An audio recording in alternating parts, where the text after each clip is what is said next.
Bismillahirrahmanirrahim. Assalamu alaikum. I really want to thank Sir Professor Abdul Manan Junejo for making me part of this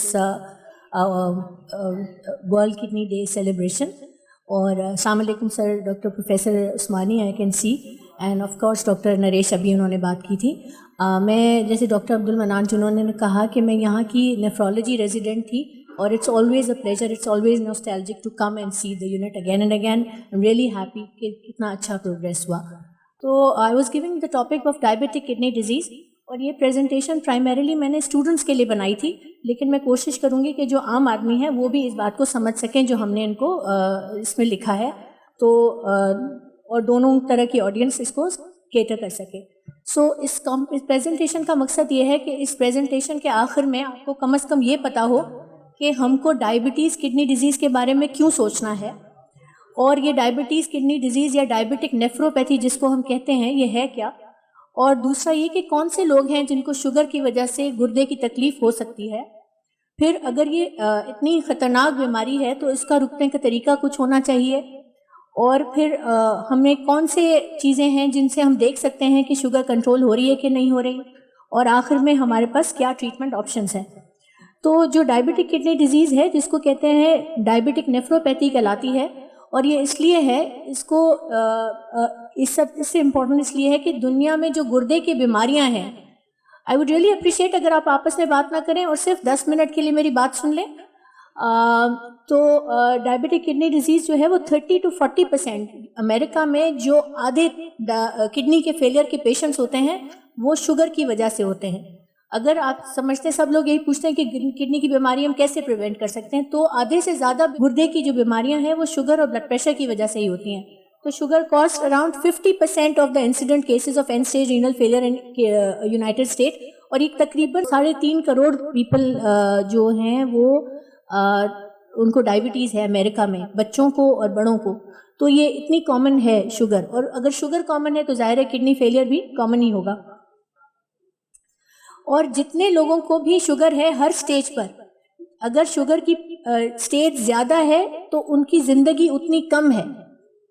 یہ chart ہے جو بتاتا ہے کہ پیشاب میں جو پروٹین آتی ہے, چربی آتی ہے, اس کی وجہ سے اگر جس کو زیادہ چربی آئے گی اس کی زندگی اتنی ہی کم ہوگی. ٹھیک ہے, اس سے ہوتا کیا ہے شوگر سے, شوگر کیا کرتی ہے کہ جو آپ کے گردے کے خلیے ہیں جن کو ہم نیفرون کہتے ہیں, یہ اس کو افیکٹ کرتی ہے, جس کی وجہ سے پیشاب میں پروٹین آتی ہے اور آپ کی کڈنی کا فنکشن آہستہ آہستہ کم ہونے لگتے ہیں. اب کن لوگوں کو, سارے لوگ جو جن کو شوگر ہے ان سب کو گردے کی تکلیف نہیں ہوتی ہے, تو کچھ ایسی پاپولیشن ضرور ہے جن کو گردوں کی تکلیف ہوتی ہے. تو یہ دیکھا گیا ہے کہ یہ جینیٹک کمپوننٹ ہے اس کو, یعنی کہ اگر آپ کسی کے والدین میں شوگر کی بیماری ہے, کسی کے والدین میں شوگر کی وجہ سے گردے کے فیلئر کی بیماری ہے, تو بہت ممکن ہے کہ اولاد میں بھی شوگر بھی ہو اور شوگر کی وجہ سے گردے بھی فیل ہوں. دوسرا یہ ہے کہ کچھ ریسز میں ایسا دیکھا گیا ہے کہ جن لوگوں کو شوگر اور ان کی وجہ سے کڈنی فیلئر زیادہ ہوتا ہے, تو جو ہماری پاپولیشن ہے گوروں کو اتنا نہیں ہوتا, افریقن پاپولیشن امریکہ میں بھی, میکسیکن پاپولیشن امریکہ میں بھی ان لوگوں کو زیادہ ہوتی ہے. پھر جن لوگوں کے رشتہ دار یعنی بھائی یا بہن میں جن لوگوں کو گردے کی تکلیف ہوئی ہے وہ ان لوگوں کو بھی گردے کی تکلیف زیادہ ہو سکتی ہے. اور آف کورس جن لوگوں کی شوگر کنٹرول نہیں ہے اور ان کو کوئی رسک فیکٹر بھی نہیں ہے پھر بھی گردے فیل ہو سکتے ہیں. تو شوگر کنٹرول ایک جو چیز ہے جو ہمارے ہاتھ میں ہے, ظاہر ہم اپنی ریس کنٹرول نہیں کر سکتے, ہم اپنی جینیٹکس نہیں چینج کر سکتے, لیکن شوگر ہم کنٹرول کر سکتے ہیں. اب یہ ہے کہ یہ پیتھوفیزیولوجی ہے تو یہ زیادہ تر میڈیکل اسٹوڈنٹس کے لیے ہی ہے. اگر میں تھوڑا سا ایکسپلین کر دیتی ہوں کہ اس کی وجہ سے جو ہے وہ ڈائبٹیز کی وجہ سے جب شوگر والا انوائرمنٹ ہوتا ہے تو یہ سارے فیکٹرز کام کرتے ہیں, اور اس کی وجہ سے آپ کے پیشاب میں پروٹین آنا شروع کرتی ہے.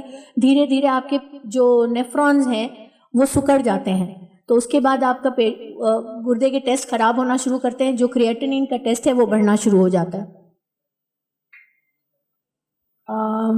سر اب ڈائگنوسس کو کیسے بنائیں, شوگر کی ڈائگنوسس ہو تو کیسے ہو. ٹھیک ہے, تو اس کے لیے 3 ٹیسٹ ہیں. یہ اکثر سوال کہتے ہیں کہ ہم گردے ہمیں کیسے پتہ چلے. تو ڈائبٹیز جو ہے اس کو سائلنٹ کلر کہتے ہیں ہم, اس لیے کہ اس کے کوئی سمٹمز نہیں ہوتے ہیں. بہت کم لوگوں کو شوگر کے سمٹمز ہوتے ہیں, اچانک جا کے رینڈملی کسی اسکریننگ پہ انہوں نے چیک کرایا تو شوگر بڑی ہوئی آ گئی. تو اس میں یہ ہے کہ ایک تو آپ کا شوگر کا ٹیسٹ تو ہر سال ہوتا ہی ہے, لیکن اس کے علاوہ اگر آپ دیکھنا چاہتے ہیں کہ شوگر کی وجہ سے آپ کے گردے خراب ہوئے کہ نہیں ہے, تو آپ کو صرف 2 ٹیسٹ کروانے ہوتے ہیں. ایک پیشاب کا ٹیسٹ ہے, اس کو یورین ڈی آر کہتے ہیں, اور ایک کریٹنین ہوتا ہے جس کو ہم سیرم کریٹنین جس کو ہم بلڈ میں ٹیسٹ کرتے ہیں. تو جو امریکن ڈائبٹیز ایسوسیشن ہے اور جو KDIGO گائیڈ لائنس ہیں، یہ دونوں ایسوسیشنز ہیں، بتاتے ہیں ہم کو، یہ کہتے ہیں کہ ہر وہ مریض جو شوگر کا مریض ہے جس کو ٹائپ 2 ڈائبٹیز ہے، یعنی کہ جس کو دواؤں سے کنٹرول کیا ہے ہم نے، اس کو ہر سال اپنے گردے کے ٹیسٹ کروانے چاہیے، یعنی کریاٹنین اور پیشاب کا ٹیسٹ. اور اگر وہ ٹائپ 1 ڈائبٹیز ہے یعنی کہ انسولین ڈیپینڈنٹ ڈائبٹیز ہے، ان کو ایٹ 5 ایئرس پہ آپ کو 5 سال کی جب آپ کی شوگر ہو جائے تو اس کے بعد آپ اپنے ڈائبٹیز کے اور گردوں کے ٹیسٹ کروا لیں. سارے پیشنٹس کو نہیں، اگر کوئی ڈائبٹیز میں پیشاب میں پروٹین آ رہی ہے تو اس کے الگ الگ وجوہات ہوتی ہے، تو آپ کو you have to make sure کہ اس کو انفیکشن تو نہیں ہے، کوئی اس وقت رینل الٹرا ساؤنڈ پہ تو کوئی پیتھولوجی نہیں ہے. جب آپ نے طے کر لیا کہ ڈائبٹک نیفروپیتھی ہے تو پھر آپ اس کی بایوپسی نہیں کریں گے، ٹریٹمنٹ کریں گے. کچھ کیسز ہوتے ہیں جس میں آپ کو بایوپسی بھی کرنی پڑتی ہے. اس میں یہ ہے کہ اگر کسی کے پیشاب میں خون آ رہا ہو، آنکھیں خراب نہیں ہوئی ہیں اور پیشاب میں پروٹین آ رہی ہے. عموماً یہ ہوتا ہے کہ شوگر جب آپ کے گردے خراب کرتی ہے تو آپ کی آنکھیں بھی اسی وقت ساتھ ساتھ خراب ہو رہی ہوتی ہیں، ٹھیک ہے. لیکن کچھ مریض ایسے ہوتے ہیں جن کے صرف پیشاب میں پروٹین آ رہی ہوتی ہے لیکن آنکھیں بالکل ٹھیک ہوتی ہیں. ان پیشنٹس میں ہم سوچتے ہیں کہ رینل بایوپسی کر کے دیکھیں اور کنفرم کریں. اور اب ہم جو امپورٹنٹ بات ہے کہ ہم ڈائبٹک نیفروپیتھی کی ٹریٹمنٹ کیا کریں. تو ٹریٹمنٹ میں ہم، کیونکہ ہمیں پتہ ہے کہ شوگر کی وجہ سے خراب ہے، تو اس میں کوئی سائنس نہیں ہے، سوچنے کی بات نہیں ہے کہ آپ کو شوگر ہی کنٹرول کرنا ہے. لیکن بات یہ ہے کہ اس کے ساتھ بلڈ پریشر کنٹرول اور ایک رینن اینجیوٹینسن سسٹم بلاکڈ ہے. I am sure the students will understand that. اور دل کی جو تکلیف ہے اس کو بھی ٹھیک کرنا چاہیے، ٹھیک ہے. یہ بڑے سارے ٹرائل ہوئے تھے کہ آپ جتنا اچھا شوگر کنٹرول کریں گے اتنا آپ کا ڈیلیڈ کمپلیکیشن ہوں گی. تو جتنی بھی ڈائبٹیز کی کمپلیکیشنز ہیں وہ اگر آپ کا شوگر کنٹرول ہے، یہ سب انہوں نے اتنے بڑے بڑے ٹرائلز کیے تھے اور اس میں زیادہ تر ٹرائلز میں یہی پتہ لگا ہے کہ اگر آپ کی diabetes is under control then you are safe from the micro and macro vascular complications of diabetes. تو اب اگر کنٹرول کہیں تو اس کو کس چیز کو کنٹرول کریں گے؟ آپ میں سے کوئی بتا سکتا ہے کہ کس چیز کو کنٹرول کہتے ہیں؟ ہم ڈائبٹیز کنٹرول کس کو کہتے ہیں؟ کوئی بھی ایک بتائے گا کہ ڈائبٹیز کنٹرول کو کیا کہوں گے؟ شوگر کنٹرول کریں، مریض کو بتائیں گے شوگر کنٹرول کریں تو کیا کنٹرول کریں، کتنی کنٹرول کریں؟ کسی کو معلوم ہے؟ کوئی ٹیسٹ معلوم ہے جس سے ہم پتہ کر سکتے ہیں شوگر کا کنٹرول کیسے؟ تو HbA1c کتنا ہونا چاہیے؟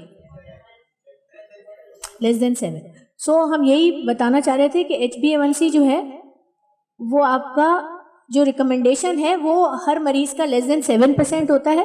لیکن اس کو بھی ہمیں دیکھنا ہوتا ہے کہ جو اولڈر پاپولیشن ہے یا جن لوگوں کو اور کوئی بیماریاں ہیں ان لوگوں کو ہم اتنا اسٹرکٹ کنٹرول نہیں دیتے ہیں کیونکہ اس سے زیادہ نقصان ہوتے ہیں. اور یہ بلڈ پریشر، یہ HbA1c لیس دین 7% ہونا چاہیے اور بلڈ پریشر 130/90 سے نیچے ہونا چاہیے. یہ دو چیز آپ کو یاد کرنی ہے اگر آپ نے اس پریزنٹیشن سے کچھ لینا ہے کہ HbA1c لیس دین 7 اور بلڈ پریشر 130 اور 90 سے نیچے رکھنا ہے سارے شوگرز کے مریضوں کو. دوسرا یہ ہے کہ HbA1c کا ایک ایشو یہ ہے کہ ڈائبٹیز کے ساتھ جو ہے یہ اسپیشلی پوسٹ گریجویٹ ٹرینیز کے لیے امپورٹنٹ بات ہے کہ جو CKD کے پیشنٹس ہوتے ہیں، جو کرونک کڈنی فیلئر کے پیشنٹس ہوتے ہیں ڈاکٹر صاحب، ان کو یہ ہوتا ہے کہ HbA1c جو ہے وہ انکریکٹ میجرمنٹ دیتا ہے، ٹھیک ہے. Especially in those patients. HbA1c کہاں سے ملتا ہے ہم کو؟ ہیموگلوبن سے. تو جو اینیمک ہوتے ہیں یا ٹرانسفیوژن ڈپینڈنٹ ہوتے ہیں یا جن کو ایپو چل رہا ہے یا جن کو آئرن چل رہا ہے، اس میں آپ کو HbA1c لو مل سکتا ہے جو کہ غلط ہوگا. یعنی نارمل ملے گا، مجھے 6 مل رہا ہے لیکن ہو سکتا ہے کہ اس کی شوگر کنٹرول نہ ہو، ٹھیک ہے. اور جن لوگوں کو ایسیروسس ہوتی ہے ڈاکٹر عائشہ، ان لوگوں کو HbA1c آپ کو زیادہ آ سکتا ہے، ٹھیک ہے. تو یہ آپ کو سوچ لینا چاہیے کہ اس کا مطلب یہ ہے کہ صرف HbA1c کنٹرول اتنا اچھا نہیں ہے کیونکہ یہ ڈائبٹک کے پیشنٹس میں ڈفرینٹ ہوتا ہے. تو جو ریسنٹ گائیڈ لائنز ہیں وہ یہ کہتی ہیں کہ ایک چیز آتی ہے کنٹینیوس گلوکوز مانیٹرنگ، CGM کہلاتی ہے یہ. وہ اب یہ نیا آنے شروع ہوا ہے کہ آپ کنٹینیوس گلوکوز مانیٹر کریں، جس میں ایک آلہ آپ کے ہاتھ میں لگا رہتا ہے، وہ 24 گھنٹے آپ کا شوگر بتاتا رہتا ہے، ٹھیک ہے. یہ ساری دوائیں ہیں جو آپ شوگر کم کرنے کے لیے استعمال کر سکتے ہیں. جو بھی آپ کے پیشنٹ کا پروفائل ہے اس کے اکارڈنگلی آپ بہت ساری میڈیسنز ان پیشنٹس کو پرسکرائب کر سکتے ہیں اور آپ کی شوگرز کنٹرول ہو سکتی ہیں. BP کنٹرول کے لیے یہ ہے کہ انہوں نے کچھ مخصوص دوائیں ہیں BP کی جو نہ صرف بلڈ پریشر کنٹرول کرتی ہیں مگر ڈائبٹک کڈنی ڈیزیز کو بھی امپروو کرتی ہیں. ٹھیک ہے, تو اس میں ARBs ہوتے ہیں جو لوسارٹن اور یہ سب قسم کے نام جو آتے ہیں, ایس انہیبیٹرز اور ARBs ہیں. یہ نہ صرف آپ کے ڈائبٹیز کو بلڈ پریشر کو کنٹرول کرتے ہیں مگر یہ independent of blood pressure control آپ کے ڈائبٹیز کڈنی ڈیزیز میں ہیلپ کرتے ہیں. تو this should be part of the treatment of your diabetic patients. تو یہ ہم نے آپ کو بتا دیا کہ جو KDOH کی گائیڈ لائنس ہیں وہ 130/80 سے کم کا بلڈ پریشر کہتے ہیں, چاہے کوئی بھی میڈیسن ہو, پریفریبلی اگر آپ کے پاس ایس انہیبیٹرز اور رینن اینجیوٹینسن سسٹم بلاکیج ہو تو اس سے آپ کو فائدہ ہو سکتا ہے. اس کے بعد کارڈیو ویسکولر رسک ریڈکشن کا یہ ہے کہ اگر کوئی پیشنٹ ہے جس کو دل کی تکلیف بھی ہے, اصل میں ہم اس سب چیزوں کو روکنا کیوں چاہتے ہیں, ہم شوگر کو کنٹرول کیوں کرنا چاہتے ہیں, ہم CKD کو کیوں کنٹرول کرنا چاہتے ہیں, اس لیے کہ یہ دونوں بیماریاں آپ کا دل بند کر سکتی ہیں. ٹھیک ہے, تو آپ نے اگر اپنا دل بچانا ہے تو شوگر اور بلڈ پریشر کو کنٹرول کرنا ہے اور CKD کو کنٹرول کرنا ہے. ٹھیک ہے, تو اسی لیے جب اتنا آپ کا کارڈیو ویسکولر مورٹیلٹی ہے تو آپ کو جو کارڈیو ویسکولر رسک فیکٹرز ہیں ڈائبٹک پیشنٹس میں آپ کو اسیس کرنا چاہیے, یعنی کہ شوگر کا مریض ضرور کارڈیولوجسٹ کے پاس سالانہ چلا جائے. یہ ناول ٹارگٹس ہیں. اب جو نئی اسٹڈیز آ رہی ہیں اس میں انہوں نے وہ کہتے ہیں کہ ہم نے رینن اینجیوٹینسن سسٹم بلاکیٹ کر دیا ہے, ہم نے SGLT انہیبیٹرز دے دیے ہیں, ہم نے بلڈ پریشر کنٹرول کر لیا ہے, شوگر کنٹرول کر لیا ہے. لیکن اب جو نیا ان کا وہ ہے وہ کہتے ہیں کیونکہ انفلیمیٹری پروسیس ہے, آکسیڈیٹیو اسٹریس اس میں زیادہ ہوتی ہے, تو جو نئے اسٹڈیز ہیں وہ اس کو کرونک انفلیمیشن کو, فائبروسس کو ٹارگٹ کر رہے ہیں اور آکسیڈیٹیو اسٹریس کو ٹارگٹ کر رہے ہیں. یہ صرف ایک سلائیڈ ہے, آپ لوگوں کی تھاٹ پرووکنگ سلائیڈ ہے کہ آپ جب اپنے ایگزامز میں جائیں تو آپ سے پوچھ سکتے ہیں کہ وہ یہ کون سی نئی ناول میڈیسنز آ رہی ہیں. اگر آپ نے صرف ایک بات سلائیڈ یاد رکھنی ہے اس پوری پریزنٹیشن میں تو وہ یہ سلائیڈ ہے. آپ یہ تکون دیکھ سکتے ہیں, یہ KDIGO گائیڈ لائن کا تکون ہے جو کہ انہوں نے اب ڈائبٹک کڈنی ڈیزیز کے لیے بنایا ہے. دس از سو اس میں انہوں نے کہا ہے کہ صرف شوگر کنٹرول سے شوگر نہیں بہتر ہوگی. ٹھیک ہے, اس میں آپ کو کمپریہنسو کیئر چاہیے. اس کا مطلب یہ ہے کہ آپ ایکسرسائز کریں گے, آپ اپنی نیوٹریشن کا خیال رکھیں گے, آپ اپنی اسموکنگ بند کریں گے, پھر آپ دیکھیں کہ ہر کسی کو گلائسیمک کنٹرول یعنی sugar control, blood pressure control اور کولیسٹرول کنٹرول, یہ سارے پیشنٹس میں آپ کو sugar, blood pressure, cholesterol control کرنا ہے. اور یہ تینوں چیزیں لائف سٹائل ماڈیفیکیشن سے ہو سکتی ہیں. اس کا مطلب یہ ہے کہ جو ہم KFCs کھاتے ہیں, جو ہم میکڈونلڈس کھاتے ہیں, اور ابھی ہم باہر جا کے جو سینڈوچز کھائیں گے وہ سب ہمارے لیے ہارٹ فرینڈلی نہیں ہے, کڈنی فرینڈلی نہیں ہے. تو ونس آف آپ کھا سکتے ہیں باہر جا کے, لیکن روزانہ مت کھائیں. ٹھیک ہے. دوسرا بات یہ ہے جب آپ کو شوگر ہو گئی ہے تو زیادہ تر پیشنٹس کو یہ 2 قسم کی دوائیں ضرور دینی ہے. SGLT انہیبیٹرز, یہ نئی دوائیں آئی ہیں, اور رینن اینجیوٹینسن سسٹم بلاکیٹ, اور اینٹی پلیٹلیٹ ان پیشنٹس کو جن لوگوں کو ضرورت ہے, جن لوگوں کو آپ سمجھتے ہیں کہ ہارٹ پرابلم زیادہ ہو سکتا ہے.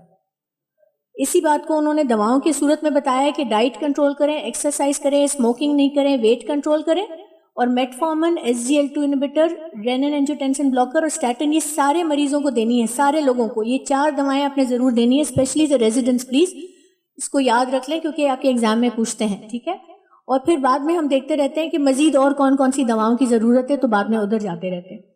سو یہی ہمارا سمری بھی ہے کہ ہم کو نہ صرف شوگر کنٹرول کرنا ہے بلکہ بلڈ پریشر کنٹرول کرنا ہے, کولیسٹرول کنٹرول کرنا ہے, اور یہ سب لائف سٹائل ماڈیفیکیشن کی وجہ سے ہو سکے گا.